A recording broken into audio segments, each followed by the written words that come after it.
Hi guys, it's Matt. Welcome to the video. I am a compulsive gambler in recovery and I am your mind and movement mentor here to help you. So I really didn't feel like doing a video today. Not because I don't like doing them. I find them incredibly therapeutic and hopefully I'm offering some value. But I forced myself to do it because I feel like there's a win in fighting against things that you don't want to do.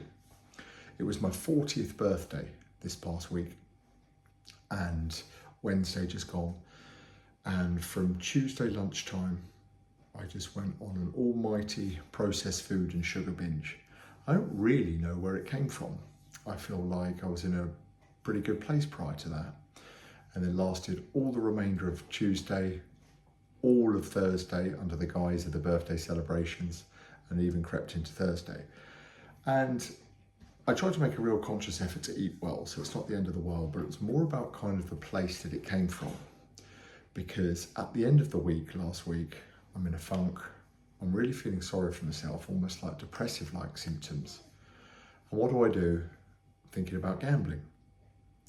Thinking about gambling because for years, decades really, that is a great escapism for me to change my state. I don't like feeling like I was feeling, so albeit for the temporary distraction, brain defaults to task of something that would kind of pull me out of that state. I didn't act on those cravings, but I kind of found it fascinating watching it happen in real time, because it was a real kind of food blowout. I can be very impulsive when it comes to food. It was thousands upon thousands of calories of refined carbohydrate, sugar, processed junk, all the good stuff basically, you name it. And I feel like with that kind of dose of sugar, it just really boosts the serotonin in the brain.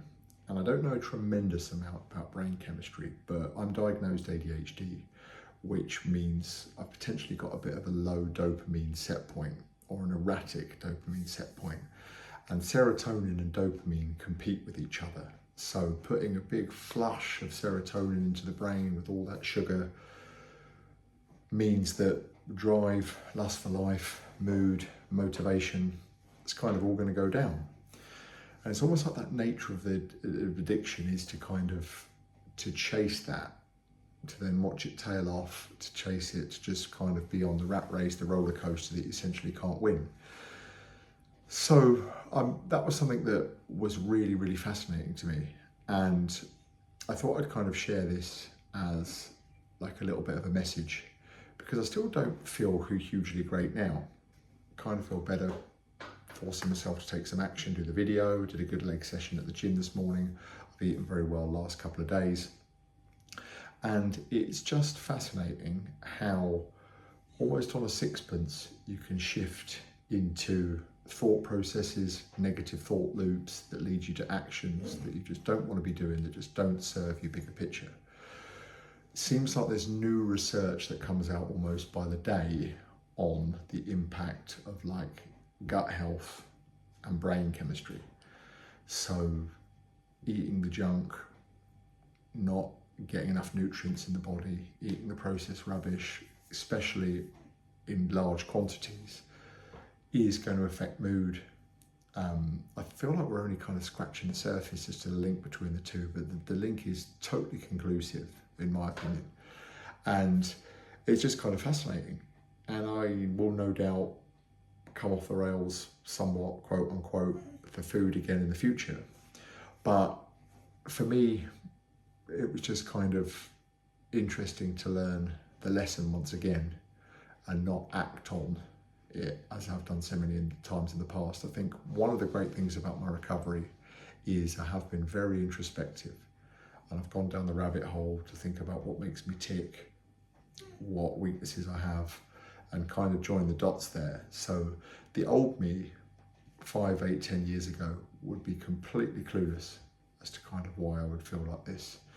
I often used to relapse winter time around Christmas, which was usually loads of sugar and festive treats, loads of dark nights, low vitamin D, and kind of joining the dots in retrospect, it really kind of wasn't surprising. So it's kind of good to be on the front foot to think about what things are going to kind of trip me up. I've made other videos about where fasting I feel can really help with addiction. I'll make another one maybe about nutrition. See, for day-to-day business, I am a nutrition and wellness fitness coach. So that is kind of my passion and my background. And I just feel like there's a huge link to everything from like modern day ADHD diagnosis being off the charts to a little bit of a mental health crisis, which it has to be said we are kind of in, to addiction rates kind of skyrocketing, not just for gambling, but for drugs, alcohol, porn, you name it. So yeah, slightly shorter video today, but almost in a diary format of just kind of the way I'm feeling. Not necessarily a cry for help, not a woe is me kind of story, but like I've said in the past, I do make these videos for a younger version of me, kind of the advice or the thought processes that I wish was available to me a few years ago. So if you know anyone who you feel is struggling with specifically gambling addiction, but I guess other addictions as well, please share this content with them. I'm hoping to reach as many people as I can and offer value and help in which way I can. And if you can like and subscribe, it's a great way to support the channel to help me do that. So take care, I'll see you in the next video soon.